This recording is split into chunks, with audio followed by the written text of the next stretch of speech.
How do you think the dash bar compares to the traditional sort of UI UX of, the sort of widgeted dashboard of a traditional PSA?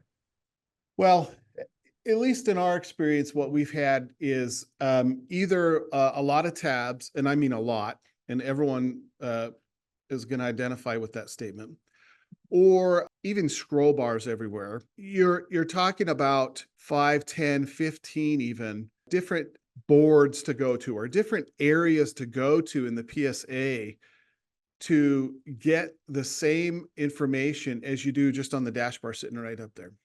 To have all these tabs, there's a lot of work that goes into setting all that up. With Zest, once you set up your cues and right from the get-go, that's all you got to do.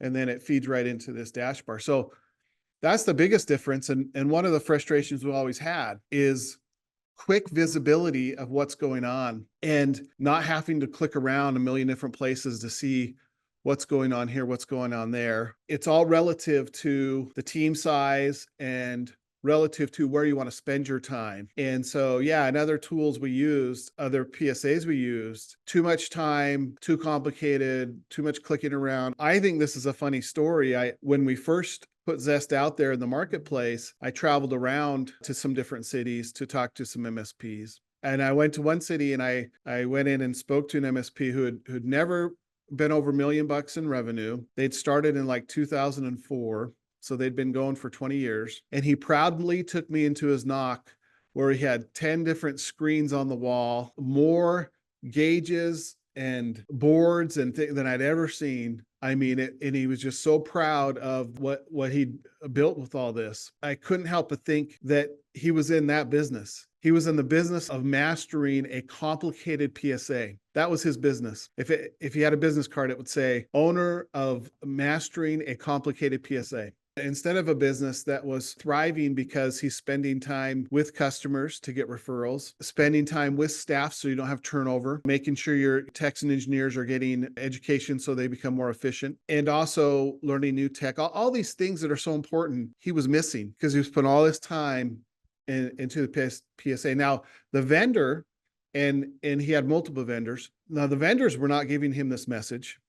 They were very proud of what he was doing because of all the money he was spending with them and trying to prove out that maybe this complicated PSA and tools maybe worked, and they don't. And so that was one thing it was amazing to me to see that. And one of the things that for Chad and I in this industry, that there's some things we reject that, again, I think Zest disrupts. You don't have to have churn with customers in this industry. You don't. And you don't have to have churn with staff, techs and engineers. And the one thing one of the many things that Zest allows you to make more money with your MSP because you'll be building efficiencies in areas you need to. You'll be building relationships and getting solid referrals so that your conversion rate for sales will be way up. You're going to be keeping your techs and engineers and educating them so they're more efficient. And why does it do that? Well, it's because it's a tool that they like to use. It's not something they hate. I mean, time entry is easy. So you're building all these things and you're making more money. And again, you're not tied to a contract. So even on the cost side, you're saving a little bit there and stuff. So, and I can say this with some facts. At one point with our MSP, Chad and I sat back one time, and we'd both worked at a different MSP, Chad and I, and we sat back at one point and looked at our business, our MSP, and we were using Zest, and we had a third of the customers with more revenue than this other MSP we'd worked for. A third with more revenue. And that other MSP was focused on definitely very complicated. It was using a very complicated PSA. It was using very complicated tools. Most of the time spent at that MSP was trying to figure out and use the tools just to drive Chad and I crazy.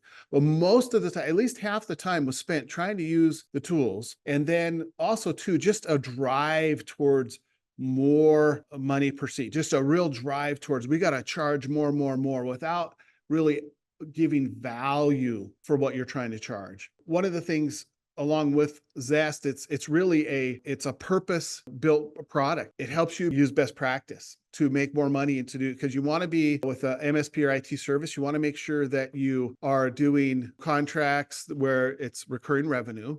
You want to stay away from what some people call break fix or by the hour.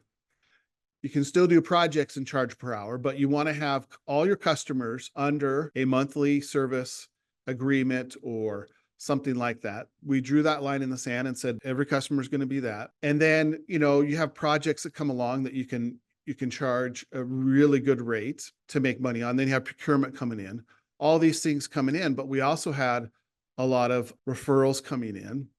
And because of our efficiencies, we were getting better and better because we were focused more on the strategy of the business, the education of the tech engineers, all that we were focused on all the stuff other than spending a bunch of time in the tools. That's how we were able to get to that 1/3 of the customers for more revenue.